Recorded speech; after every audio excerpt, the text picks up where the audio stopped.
As we've all seen, a mid-season slump. You can get off to a great start to a season. You think that your tactic is doing really well, and everything seems to be working out for you. I mean, it's great. You might have a winning run, and that's not uncommon. I mean, let's just face it. When you're playing this game, when you first start out, it's not hard to go on a good run at the start of the game. Pretty easy, actually. You get a base tactic in. Let's assume you pick the right club. No one's expecting anything of you.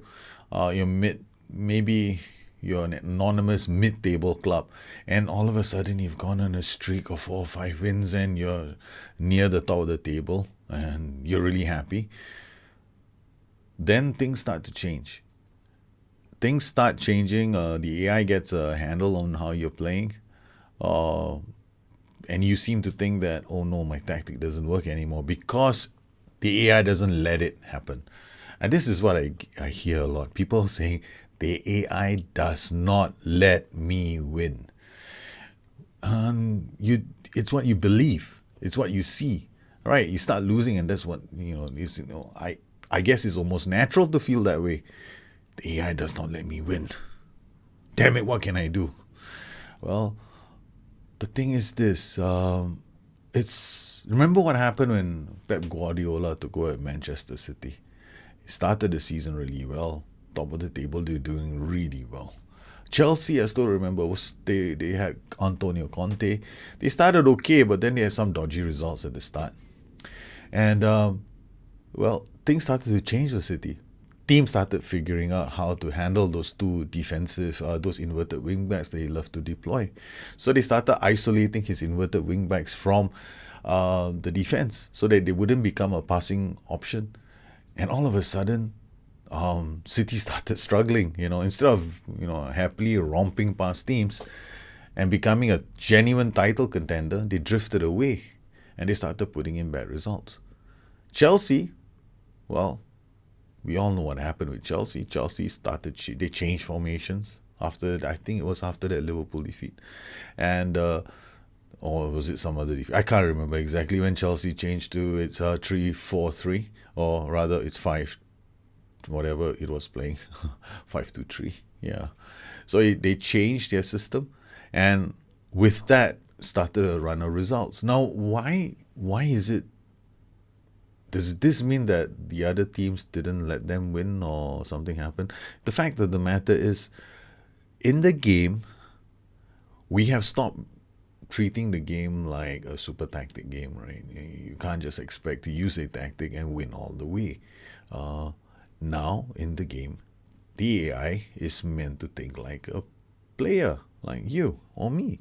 So if you were in the same shoes as the AI and you see a team that you would normally expect to get relegated, wouldn't you start to treat them a bit cautiously? Wouldn't you look at them and go, maybe I shouldn't be so attacking towards them? Because if you were a team if you had a tactic that started really well at the start of the season, whether or not you're a top of the table side or a bottom of the table relegation candidate, things start to change because they realize, hey, okay, if you assume you're a top of the table side team, teams will get more defensive against you because they know, okay, fine, we gotta really look at them. Some teams may even copy the way you're playing. Yes, that happens too. Your tactic could be so good that the AI decides, maybe I should try out a 4-3-1-2. And if you're a relegation team, well, at the start of the season, and I know this I've seen this happen in my games a lot. I start off, I'm smiling, doing really well. I can play literally anything I want, and the AI keeps getting hammered. And then all of a sudden, things start to change. They unravel. Remember Hunan Xiangtao? We got off to a decent start, and all of a sudden, I couldn't find a win in 7. Same thing happened with Gloucester City. We got into the promotion. We got into Premiership. First season, we did okay. Then after that, we started struggling. So the AI doesn't look at you anymore and go, hey, this is a whipping boy. Because the thing is this, if you are going to be a relegation candidate, the AI is most likely going to take on a position where it expects to win. So it might go from a control tactic, playing with 2 men up top, to playing with 4 men up top after 15 minutes. So the AI is going to change. It's not going to... The thing here to remember is this. In order for the AI to win, it is willing to change things in the game. The AI is willing to adapt. Previously, in previous iterations of this game, that wasn't the case. And that is why people used to find the game so easy. The AI never used to change roles and duties as much as it does now. The AI never used to change shape. And I still remember discussions in the closed beta forums where people were going, no, the AI should not be allowed to change shape because it's the philosophy of the game. And I used to oppose that. I used to go like, why not? I mean, if the shape is about throwing more players into a transition, the AI should be allowed to do that. Instead of blindly going into an overload tactic or changing to a 4-2-4 and going overload. Because now the AI doesn't do that anymore. The AI might change shape. The AI might change roles and duties. The AI will be smart about trying to beat you because it won't throw everything into attack. Yes, that is what the AI is doing. So why would you want to sit back on a tactic and not make any changes?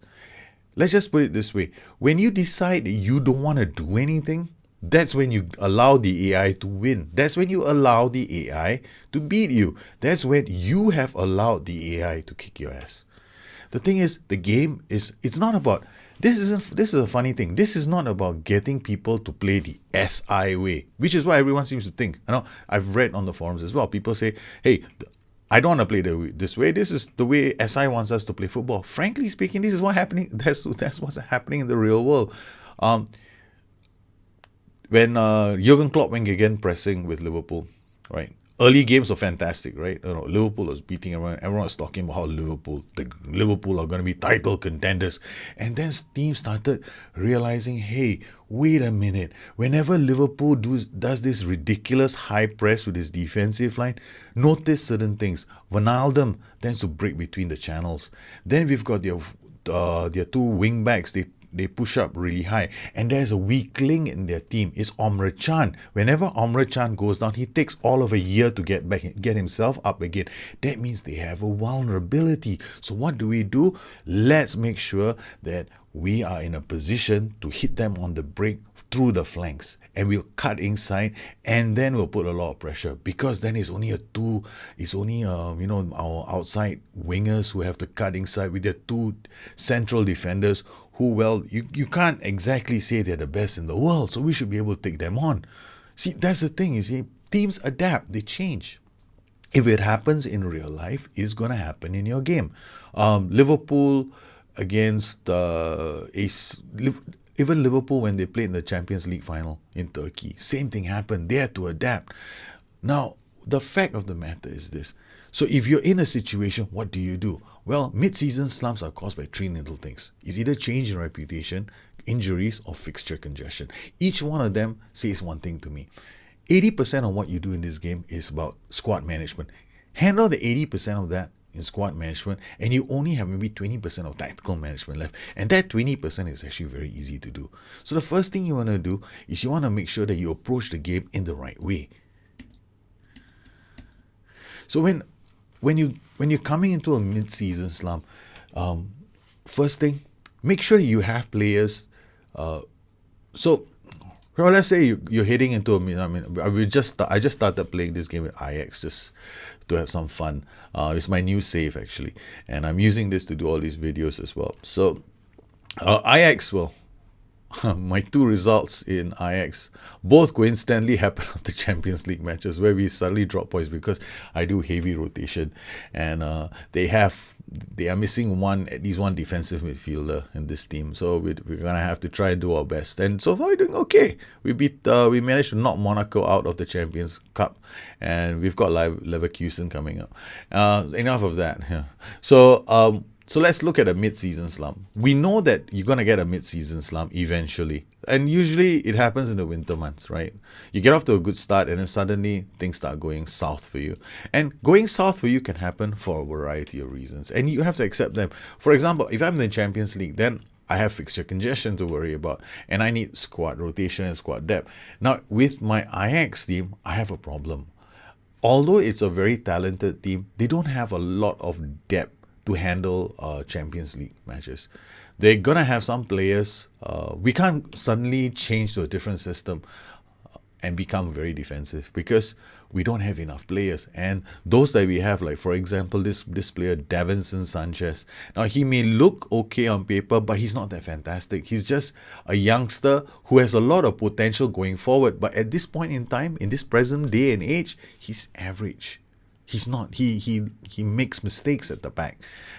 Joe Weltman. Now, this is a fantastic defender, easily phenomenal. This guy is like a demigod of defenders, actually. I love the way he plays. He's extremely...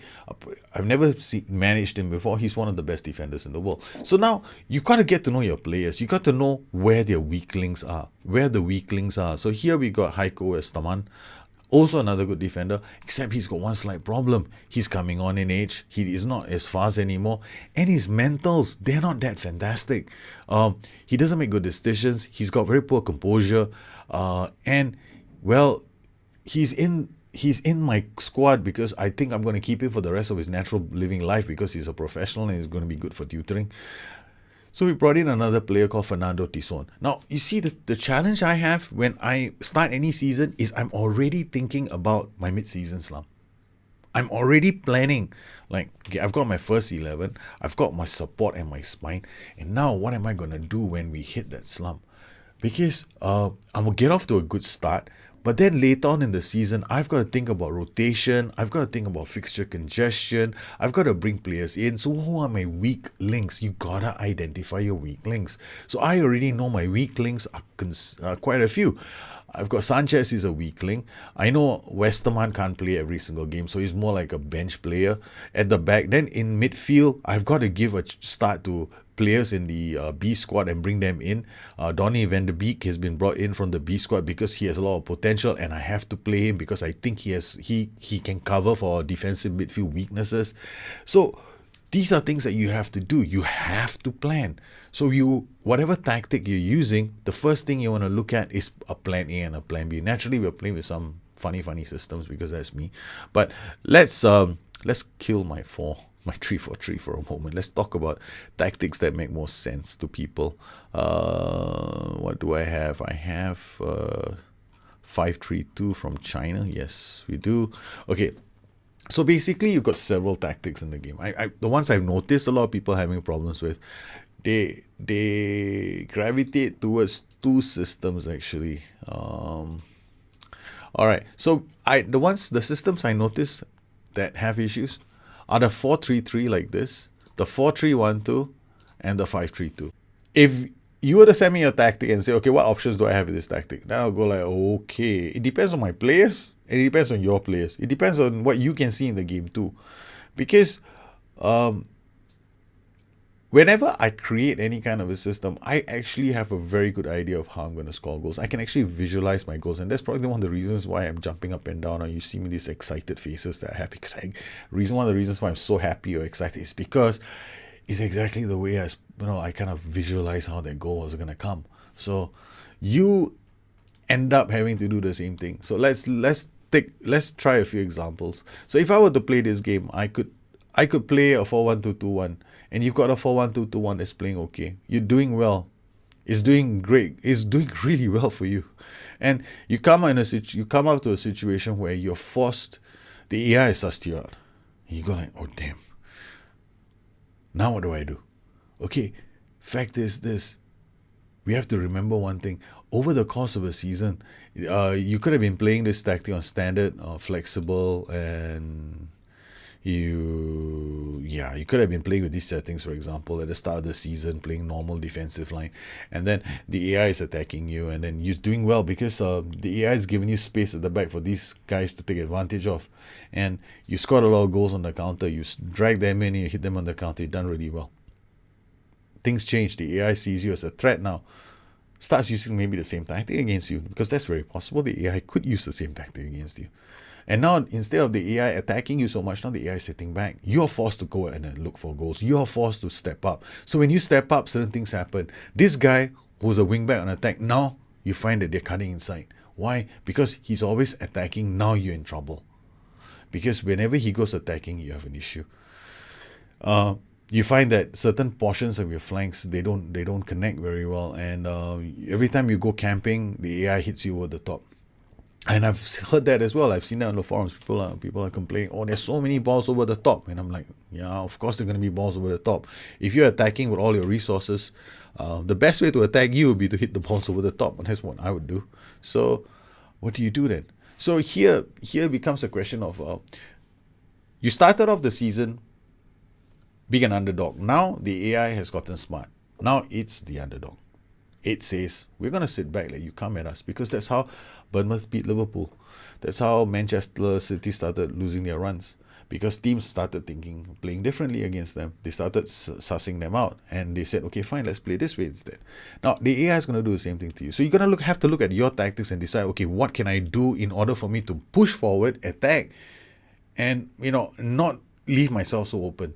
So every single tactic will have many variations, and this is where it gets really tough for me, because I can't go in and say these are the options for you, because a lot of it depends on what you're playing against.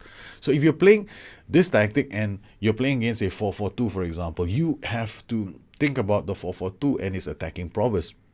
Because if you allow the 4-4-2's midfield and defense to link up, then you have a problem, because you're allowing for the AI to hit you hard on the flanks. So here the question then becomes, can you shut down their supply from the flanks, and can you put a lot more pressure on the central two, the 4-4-2's two central midfielders? So this means that these two guys have to start closing down a bit more in the middle of the park. This guy can't go missing, and you're gonna have to be able to keep the ball, and then stretch them as well, so that you can unlock portions. And maybe because the 4-4-2 is vulnerable in the middle, one of these roles might have to change. You see, that's the thing here.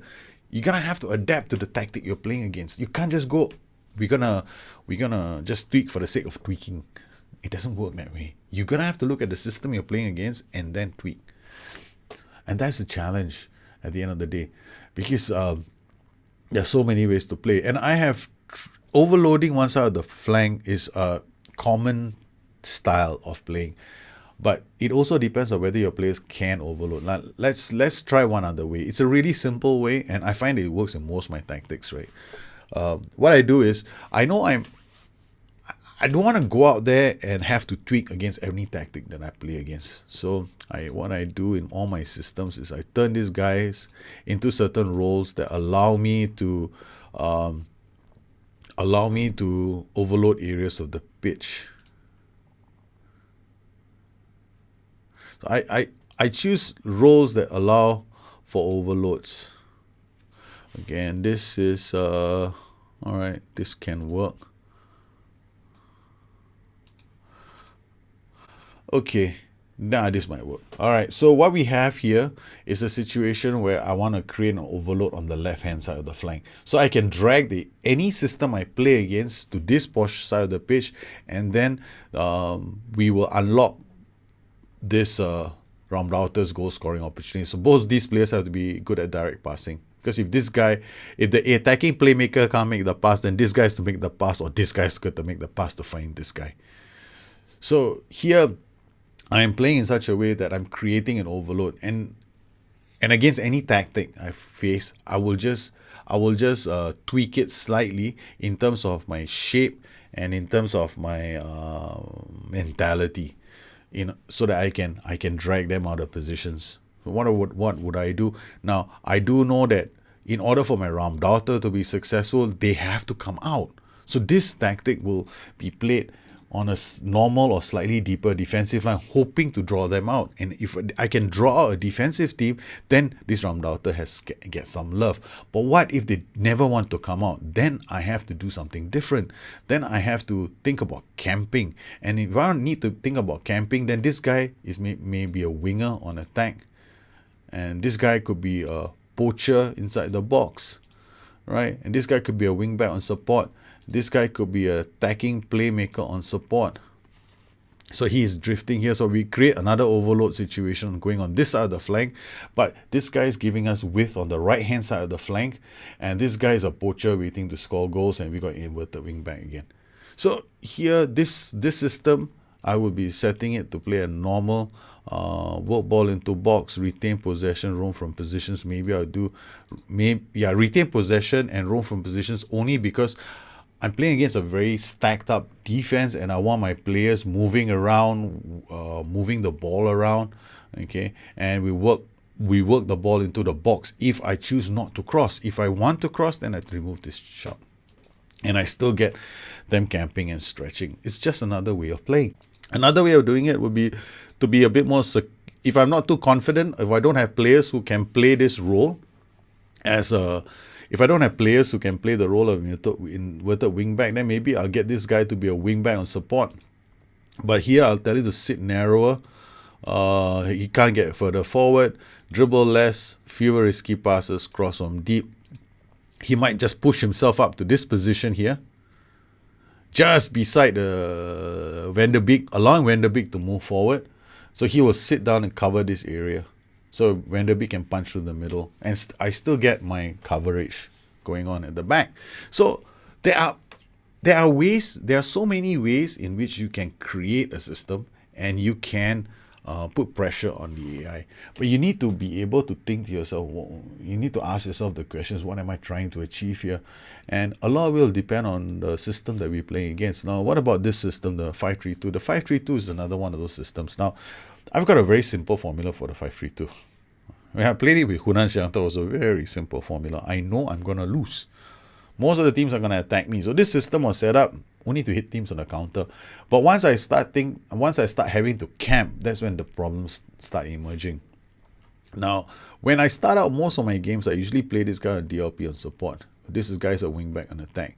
So when if we are able to get the early goal, then what happens is I remove the pass into space out. I stop hitting the pass into space. Then this guy goes into DLP on defense. And maybe this guy changes to wing back on support.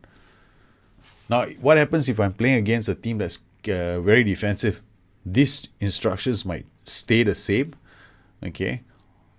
I might go on a slightly higher defensive line because remember we got a DM here. So it's naturally deep. I don't want them to come and, I don't want them to be attacking me so close to my defensive line. I could work ball into box, retain possession.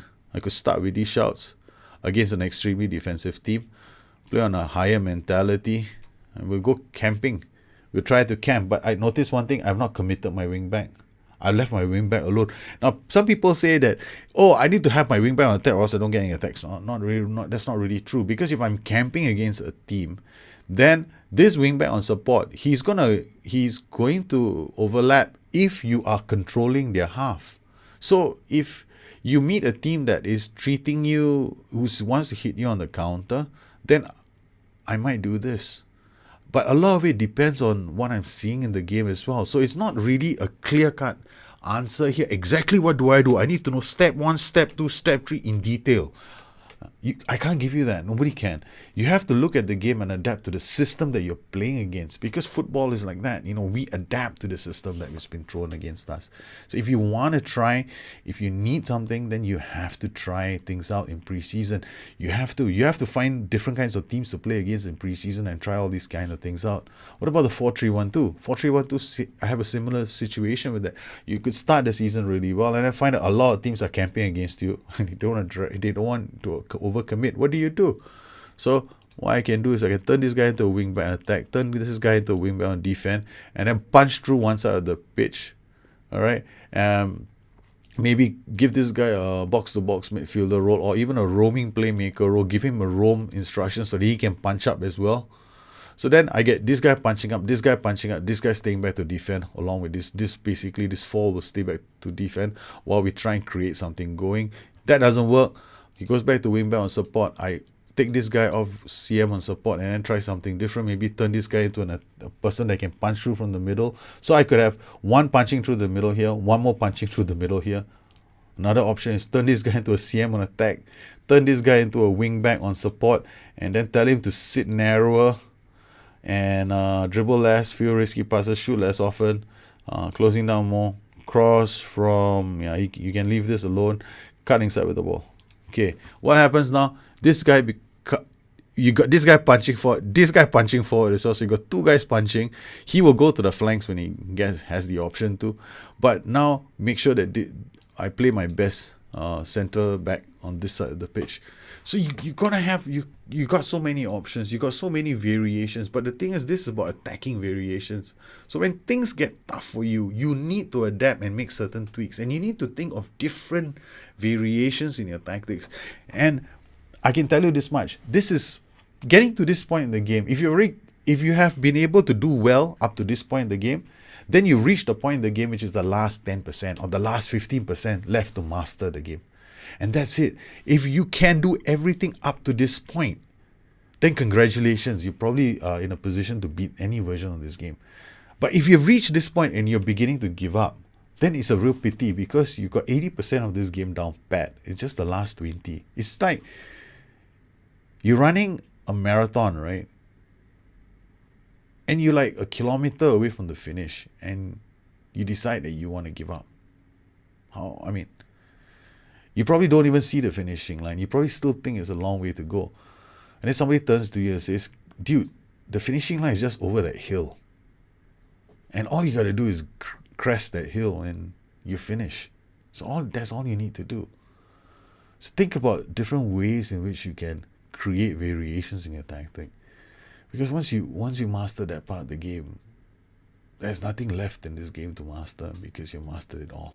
Well, I'd like to thank all of you for watching the show. If you like the show, please subscribe. If you have any questions, you want to find me. Once again, I'd like to thank all my patrons for their continued support of this channel. You have my undying gratitude. You guys have a good one. Take care. I'll see you soon. Bye-bye.